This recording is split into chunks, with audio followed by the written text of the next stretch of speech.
Estoy con la profesora Dailins García Ferrer, profesora de la UCB, jefa de la Cátedra de Radio en la Escuela de Comunicación Social de la Universidad Central de Venezuela y también profesora del curso de locución de la UCB. Y le dicen la profe Dai. Bienvenida, profe. Gracias por esta invitación y bueno, estamos acá desde hace rato gozando un pullero. Gozando un pullero con todo lo que escriben en tus redes y en el programa y quienes están en sintonía. Entonces, bueno, sí, se trata de eso, de encontrar un lugar común en donde todos podamos compartir a través del idioma, a través del lenguaje, sin distorsionar, de hecho, nuestro hermoso idioma español, pero al mismo tiempo de comprendernos.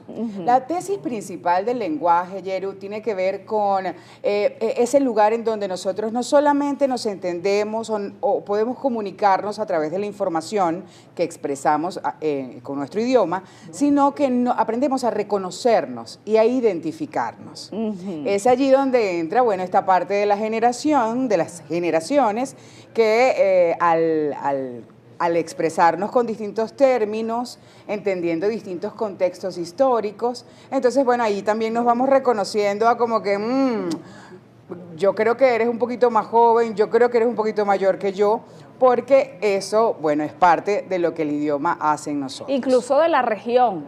Claro. Ese es merideño, donde vaya. Barquisimetano, estaba ahora ya con los compañeros de producción del programa. Ajá. Y nos reíamos compartiendo o intercambiando expresiones y hay alguien que es de Barquisimeto, decía, mira, yo, el naguarano es algo que forma parte de mí, es algo que forma parte de mi historia, pero además que genera ese apego. ¿Sí? No solo regional, sino en sociedad, parte de nuestra cultura. Bien, y estas palabras, por lo menos ahorita los jóvenes, que dicen también unas palabras que, o sea, yo no me considero tan adulta, pero a veces no las entiendo. ¿Qué quiso decir con eso? Porque a veces uno ve las redes sociales. Claro, las redes sociales que en principio acabas de decir algo clave. Son las redes sociales y la era digital, la globalización del saber o de la información, lo que ha puesto en la escena este tipo de palabras, este tipo de frases que muchas veces los contextos ni siquiera tienen localidad acá en nuestro país, sino que son experiencias o situaciones lejanas de otras fronteras, pero que a través de la viralidad que se genera en las redes sociales, bueno, comienzan a emplearse. Hay un caso con una frase, no es una palabra, sino que son dos palabras en una, que expresan ahora los niños de la generación más reciente. Ajá. O sea, no son la generación Z, no, los más pequeños. Los que están, alfa. Claro, los más pequeños, que todavía son niños. Okay. Alfa, sí, porque como que volvimos a empezar. Ay, sí, ellos también se comunican de otra manera. Hay una expresión que es como en inglés, 6'7". 6'7". Sí, y lo acompañan de este movimiento de manos. 6'7". 6'7". Ay, Dios Esa mío. expresión, aunque tiene un origen en una situación en Estados Unidos con un jugador de básquet y otras cosas que sucedieron, pero esa expresión se comenzó a viralizar sin sentido alguno y estamos viviendo como la información de lo absurdo, porque hay cosas que ni siquiera tienen explicación en sí. Se comenzó a popularizar, se comenzó a viralizar a través de las redes sociales y ahora incluso en Venezuela, un niño de un colegio acá en Venezuela está usando la expresión 6'7" y las maestras tienen que convocar a los padres para, mire, esto es lo que está sucediendo, porque los padres llegan al colegio y dicen, mi hijo está diciendo 6'7", y yo no sé qué es esto. Resulta que es una expresión que sirve para todo, en todo momento y en cualquier contexto. Dios mío. Y sucede como parte del lenguaje. Yo no creo en la depreciación o en la deformación del lenguaje, al contrario, yo sé y entiendo que como ente vivo, el idioma tiende a transformarse. Está en nosotros si nos adaptamos o no, ¿sí? Si nos mantenemos más rígidos. Y entender también que la Real Academia Española no es el policía. Todos creen que, bueno, no, mira, que la Real Academia Española dice, nadie nos va a meter presos. Sí, a veces la gente corrige y resulta que el errado es el que corrige. No, ya lo aceptó la Real Academia Española. Bueno, pasa con palabras como aperturar. Sí, bueno, sí. No es para nada mi favorita. Y la Real Academia Española incluso indica pues y confirma dentro de toda su explicación como sinónimo del verbo abrir, dice que es un término utilizado principalmente en el área de las finanzas, en el área bancaria, en el mundo de la banca, como aperturar una cuenta. Para el resto de las acciones, la Real Academia Española sugiere seguir usando el verbo abrir, pero eso es lo que sugiere la RAE. Ojalá tuviera guardias en todo el mundo. Sí. Porque las personas como pareciera que dan por sentado la información, ya la aceptó la Real Academia Española, entonces yo la voy a usar para lo que sea. Entonces vamos a aperturar la boca para hacer estos ejercicios de articulación. He escuchado colegas, ¿no? Haciendo, en el ejercicio de la locución, haciendo la práctica. Vamos profesora, voy a aperturar el cuaderno para buscar unas notas. No, no es necesario, ábralo. Exacto. Abre el cuaderno. La simplicidad es de cultos.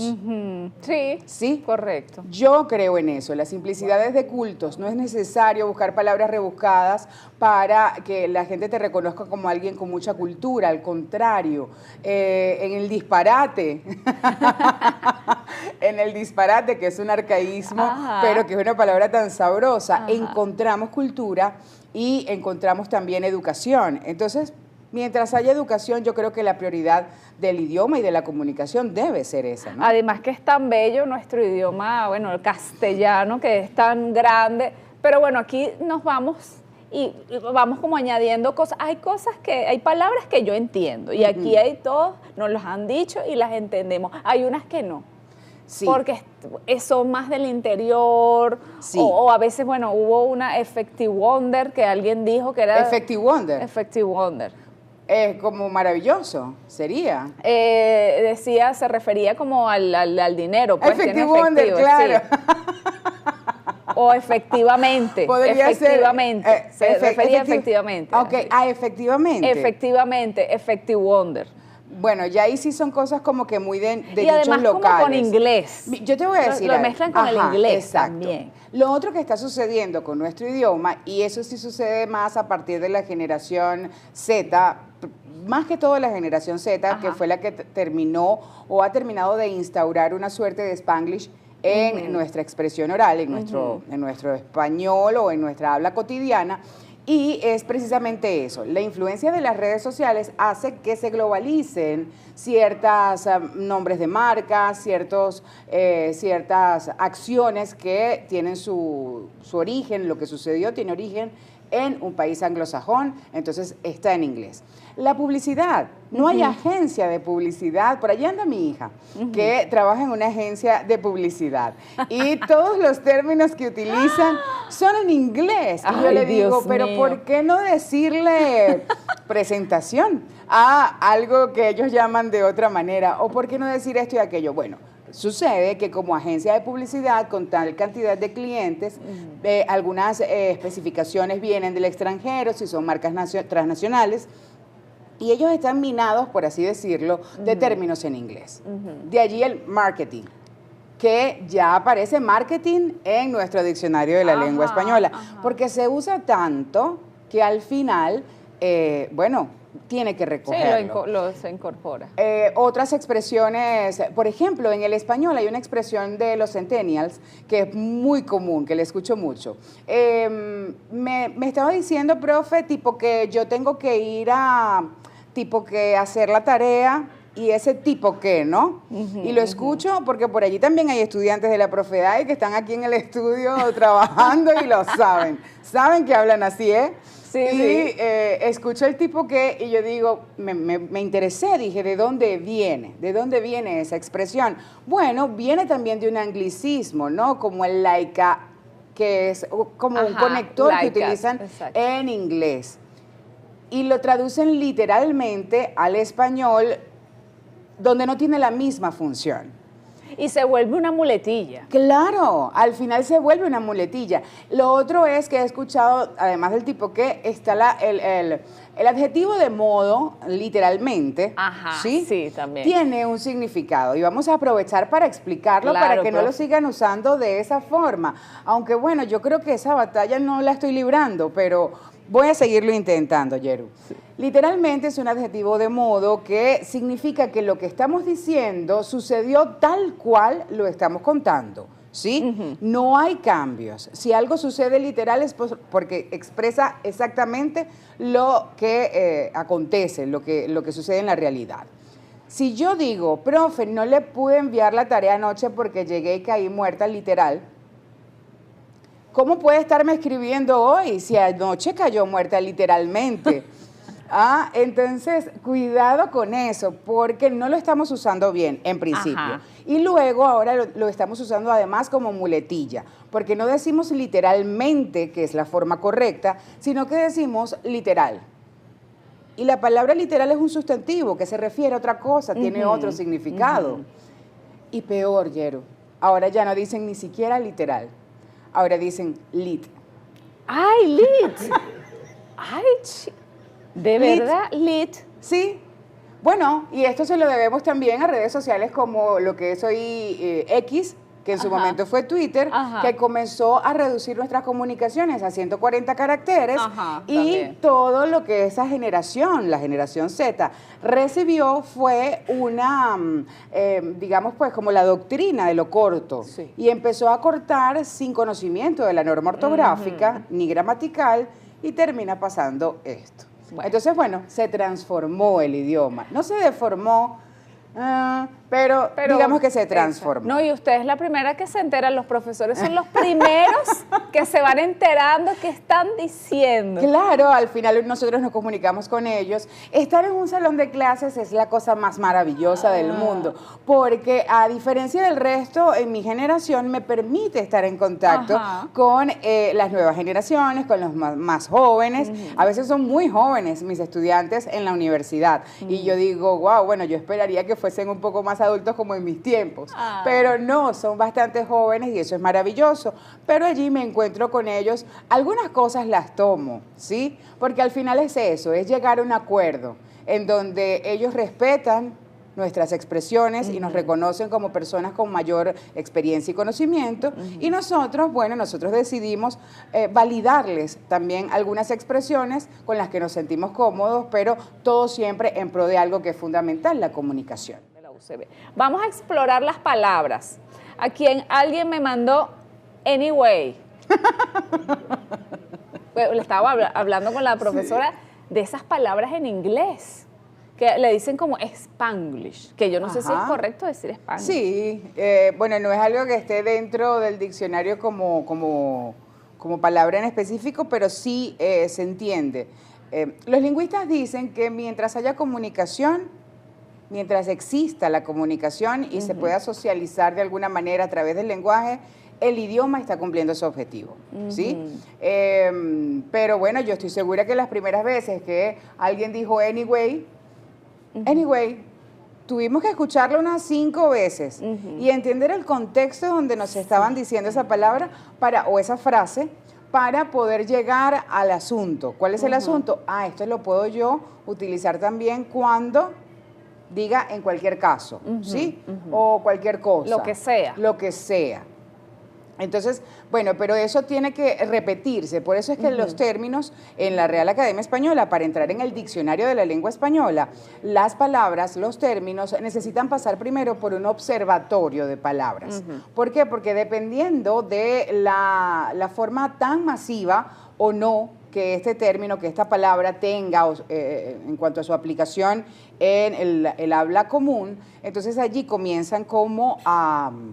bueno, de alguna manera a tomar valor, ¿no? Para efectos de la academia. Bien, aquí hay unas palabras que seguramente usted no lo sabe, que no es como yello, que no es como pichón, no, son nuevas, dicen los jóvenes. Ni disparate, ni guarandina. Ni guarandina, correcto. Aesthetic o aesthetic. Bueno, se pronuncia, yo he escuchado a mis estudiantes.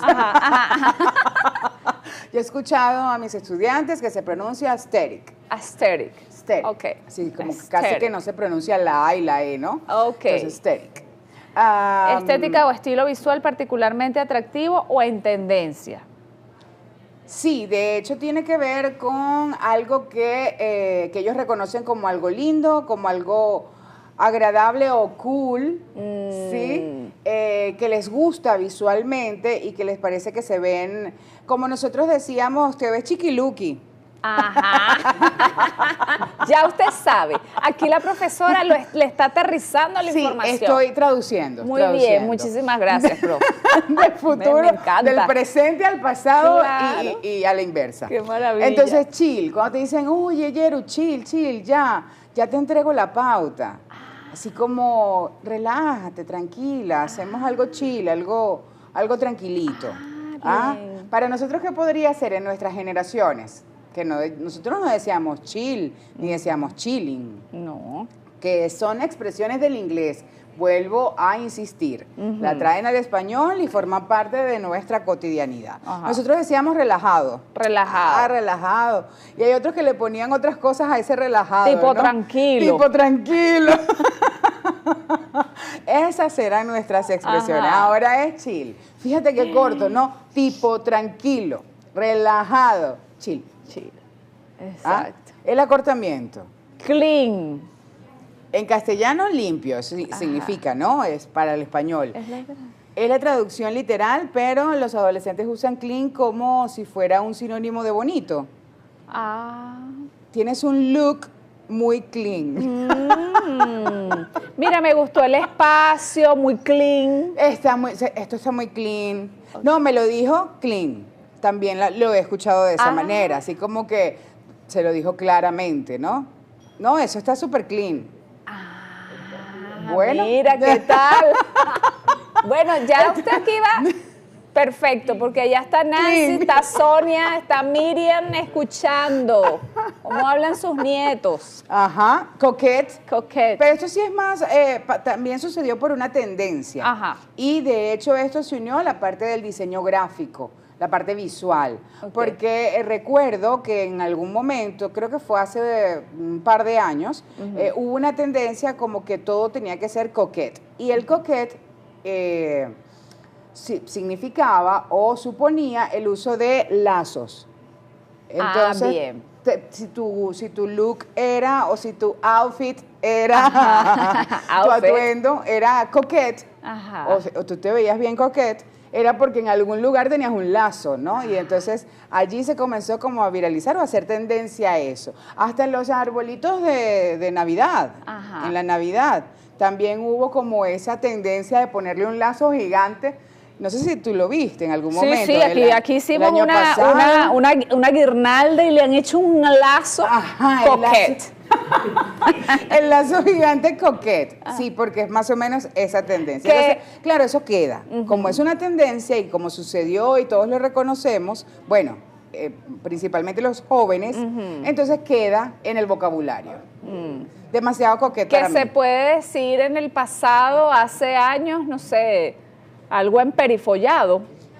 Podría ser. Podría, claro, no es, pero podría. No es, porque también, claro, y como es esto de que todos responden a un contexto histórico y a una situación que aconteció, entonces, sí son similares, porque tienen que ver con el aspecto de la ropa o de los atuendos, pero pasaron en momentos, personas y contextos distintos. Bien. Entonces, nosotros nos íbamos emperifollados. Emperifollados, con lentejuelas, adornos. Y eso a ellos les da cringe. Cringe, me da cringe. Significa que algo te da vergüenza, incluso pena ajena. Ah, mira. ¿Cómo lo decíamos nosotros? O sea, yo recuerdo que mis abuelos decían vergüenza ajena. Ok. ¿Sí? Luego nosotros como que más pena ajena. ¿Sí? Sí. Y ya luego llegó para instaurarse como una cosa que nadie ha podido detener, esa mezcla entre inglés y español, y bueno, se estableció el cringe. En España dicen cringe. ¿Sabes que los españoles, ellos como que defienden mucho el tema del castellano? Sí. Y ellos tratan como que de todas las palabras, aunque estén escritas en inglés, ellos tratan como de darle el significado. Como wifi. Como wifi, Dicen wifi. como CD, como cringe. Y bueno, nosotros quizás los latinos hispanohablantes, como estamos más de este lado y compartimos el continente Correcto. con Estados Unidos, la cercanía quizá o nuestra extraña necesidad de copiar algunos modelos anglosajones nos llevan a tener que imitar el idioma. Pero tampoco está mal, porque si nos ponemos como a reconocer, Yeru, es también la forma en la que nuestros jóvenes podrían estar aprendiendo o dominando más de un idioma, su idioma materno, porque la cantidad de palabras que hoy en día un joven domina en inglés y en español es amplia. Sí. Entonces, eso también se traduce en cultura. Aunque yo todo lo juro por la RAE en mis cuentas, en mis cuentas de Instagram y en todo lo que hago siempre digo, te lo juro por la RAE, pero debo también reconocer que esto amplía el conocimiento y el conocimiento es poder. Bien, aquí hay el que dice que en Caracas se usa mucho, no hay güiro. Se usaba. Ay, ya quedaste atrás. Se nos cayó la cédula. Sí, no hay güiro, pero eso se usaba, creo que de hecho esa ni siquiera es de mi generación. Yo tengo 44 años ahora. Ok. Y ya cuando yo crecí, ya no usaba el no hay güiro. Imagínate. Era gente más grande que yo. Entonces, ahora hay un beta. Hay un beta. Ay, no sé si ya quedé obsoleta con beta. No, no quedas obsoleta, pero fíjate cómo funcionan estas expresiones. No solamente identifican la edad de quien habla, ¿no? Y quien se expresa, sino de dónde probablemente provienes. Te ubican en un contexto y en un espacio geográfico, ¿sí? Si de repente yo en español hablo y digo, me iría demasiado, y de repente alargo y hago cierto mandibuleo con la articulación de la palabra, probablemente me ubiquen en el este de Caracas. Correcto. O en el este del este. Como dice la expresión. Pero si de repente soy más zumbado y me como algunas letritas y no digo zumbado, sino zumbao, no hay güiro, ¿cuál es el beta? Todas esas expresiones que son un poco más, ¿cómo diría yo? Más de la calle, más ¿no? Popular, más de populares, sector popular. De sectores populares, muy bien. Y bueno, me van a decir como que, sin embargo, también hay algo que pudo pasar entre la generación Y, los millennials, y la generación Z. Es que en ese tramo, en ese ínterin, algunas frases, algunas palabras y expresiones se mezclaron y entonces con la diáspora de venezolanos también resulta que cuando están afuera les gusta más usar las populares, las palabras populares. Conectan más quienes están afuera, conectan más a través de las expresiones populares que de las que nosotros denominaríamos como cifrinos. Pipiris nice, Pipiris dicen nice. aquí. Sí, eso.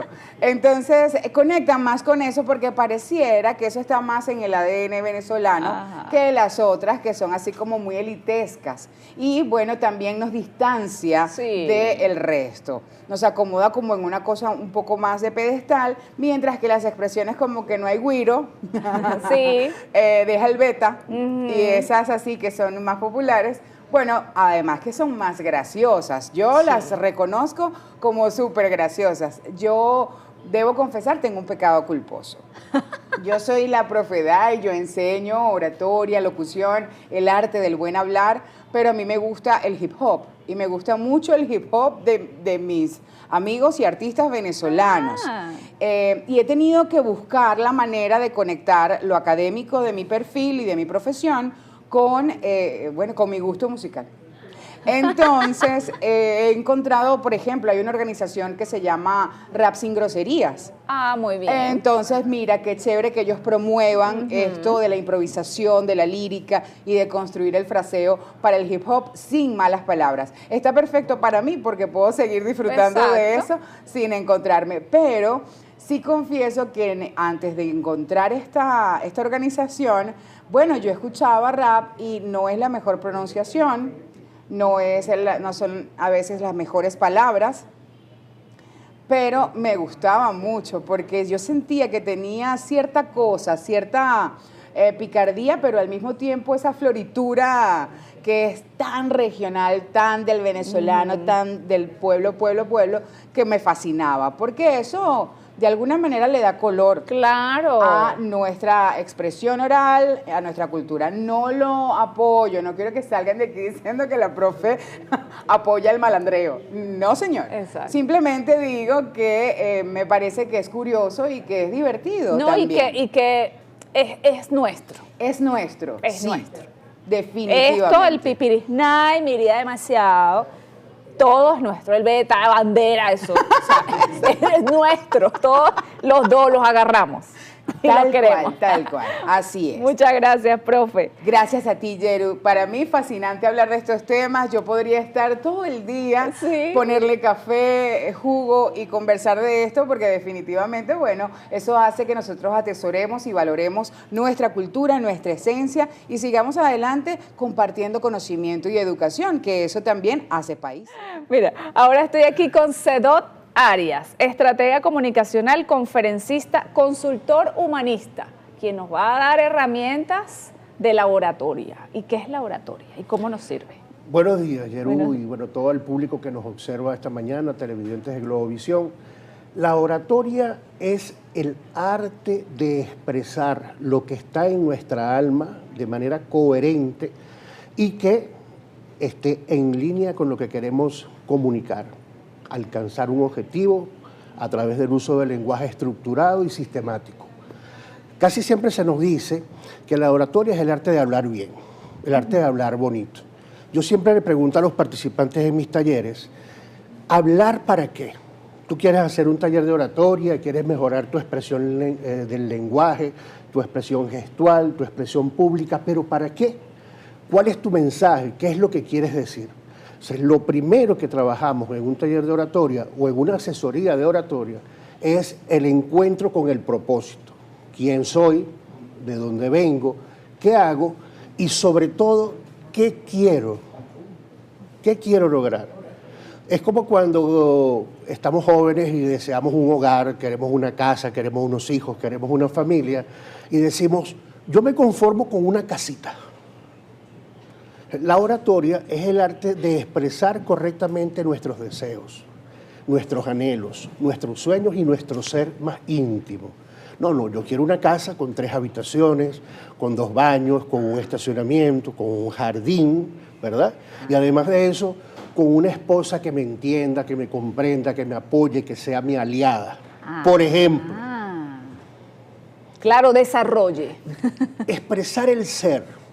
Pero para poder expresar el ser correctamente, para poder expresarte con comodidad, tienes que comprender y aceptar quién eres en lo más íntimo de tu experiencia de vida. Eso te va a dar la tranquilidad, la paz y la seguridad de que cada vez que te expresas ante un público, estás hablando correctamente. Bien, y eso está relacionado con el miedo escénico, el llamado miedo escénico. Precisamente de eso se trata el miedo escénico, la desconexión que tenemos con nuestro propio ser, con nuestra propia experiencia y anhelo de vida. Cuando yo no estoy en coherencia entre lo que yo pienso, entre lo que yo siento y lo que yo hago, entonces por supuesto que me siento inseguro, que me siento cansado, que siento que la respiración se me va. Lo primero que hay que alinear para trabajar el miedo escénico es lo que siento, lo que pienso y lo que hago. Después que yo alineo lo que yo pienso, siento y hago, entonces soy capaz de expresar correctamente lo que quiero. Entonces debemos empezar por un trabajo profundo interno. Así es. Bueno, no es que voy a ir al curso y voy a aprender a hablar chévere. Una de las principales debilidades de los talleres y los cursos de oratoria es que se van al final, se van al resultado, porque vivimos en la sociedad de la imagen, en la sociedad de la inmediatez, ¿verdad? Y esa sociedad de la inmediatez nos exige que demos resultados rápidos para que la gente diga, bueno, el taller es bueno. Yo antes no podía hacer esto, ahora puedo hacer esto. Pero el divorcio continúa, la fractura continúa, y mientras no resolvamos la fractura, entonces la experiencia seguirá siendo traumática. Estoy con Cedot Arias, él es estratega comunicacional, conferencista, consultor humanista, y nos está hablando de la oratoria.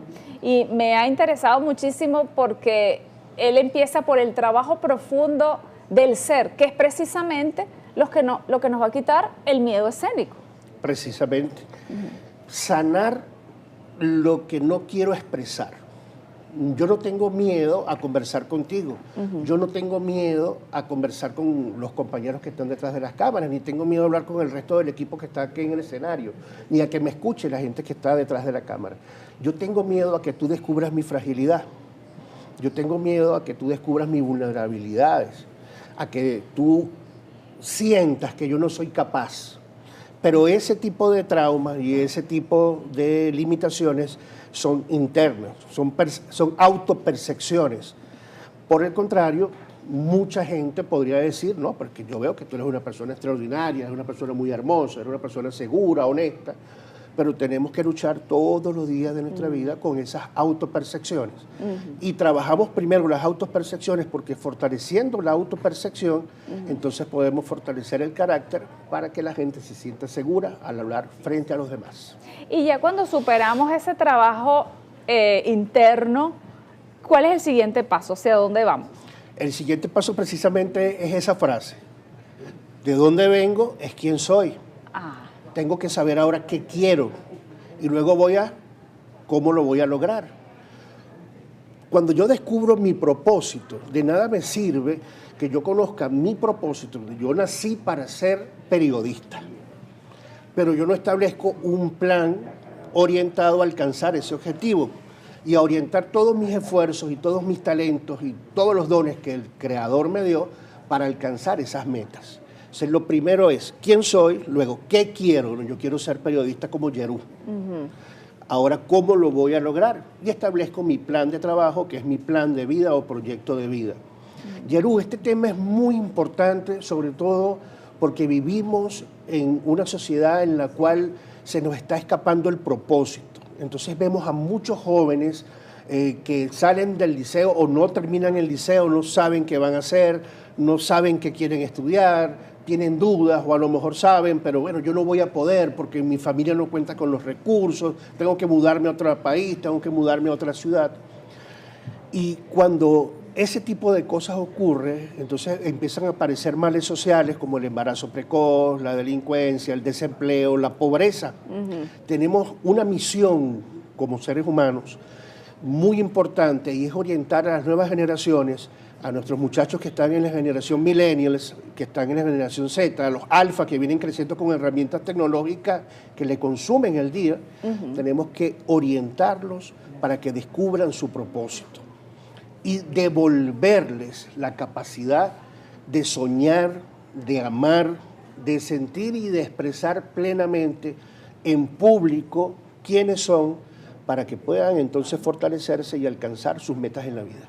Bien, eso es el principal propósito y para allá va. Y el tema del storytelling con la estructura que se tenía antes. Antes las personas iban a hablar y bueno, yo le voy a comunicar este propósito que yo tengo a los jóvenes para que tengan también esa razón de vivir. Se las voy a comunicar, pero voy a escribir mi discurso aquí.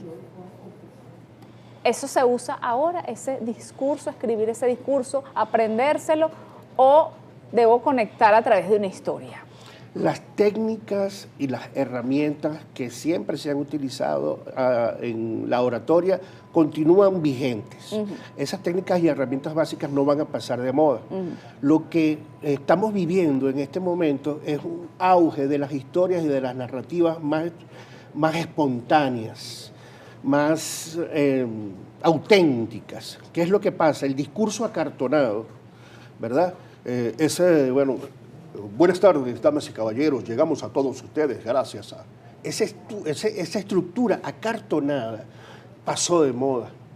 La gente quiere esta conversación en la que tú te sonríes tan espléndidamente, me miras con esos ojos brillantes, yo converso contigo como que estoy en la sala de tu casa, y eso a la gente le llega más, lo conecta más con el público. los jóvenes de las nuevas generaciones son más de las historias y de la cercanía, aunque no lo parezca. Cuando conversabas con la profesora de la UCB, veía que hablábamos del tema del diálogo intergeneracional. Tú llegas a la casa y le preguntas al hijo, ¿cómo estás? Bien, con el teléfono en la mano.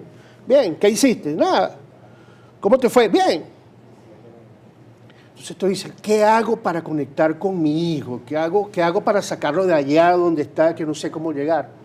Bueno, acércate, estréchalo, levántale la cara, dale un beso en la mejilla y dile, ¿cómo bien, hijo? ¿Qué hiciste? Cuéntame. ¿Cómo te fue en la orquesta? ¿Cómo te fue en el liceo? ¿Qué pasó con el examen que tenías hoy? Estas generaciones no son distantes porque no quieran comunicarse, sino que ellos están en distintas plataformas simultáneamente comunicándose sin contacto físico, Sí. porque no lo han aprendido. Tú tienes que salir a trabajar en la mañana, tu esposo también, ellos se van al liceo, luego se van a la natación, luego se van al ajedrez, se ven en la noche, se medio saludan, tienes que preparar el almuerzo del día siguiente. Esa sociedad de la distancia es la que ha permitido que las herramientas tecnológicas, que no son más que eso, herramientas, nos distancien de los seres que amamos y fracturen a la familia, fracturen las instituciones y fracturen la sociedad. ¿Qué requerimos? Requerimos que a través del uso adecuado del lenguaje y del gesto y del contacto físico, entonces recuperemos la conectividad real, que es la conectividad humana, y que nos va a devolver la sensibilidad y que nos va a devolver la sociedad y la armonía social. Tú no eres distinto de mí. Tú eres una persona con su historia que está buscando un propósito en la vida y está trabajando duramente por eso. Yo también. Vamos a reconciliarnos a partir del uso adecuado del lenguaje, recuperar el valor de la palabra, que es el encuentro entre los seres humanos. Maravilloso, muchísimas gracias. @BurilLibre, quien es estratega comunicacional, conferencista y consultor humanista. ¿Cuánto dura una capacitación en grupo de oratoria? Depende, hay distintos tipos de estructuras o paquetes. Sin embargo, una buena capacitación de oratoria no debería durar menos de 4 jornadas de 8 horas, sobre todo para equipos de alta competitividad, equipos empresariales, equipos gerenciales, equipos institucionales. Para jóvenes y adultos profesionales, una capacitación en una sociedad en la que la gente está muy ocupada podría llevarnos 8 sesiones de 90 minutos una vez a la semana, en el horario en que estemos más descansados. ¿Para qué?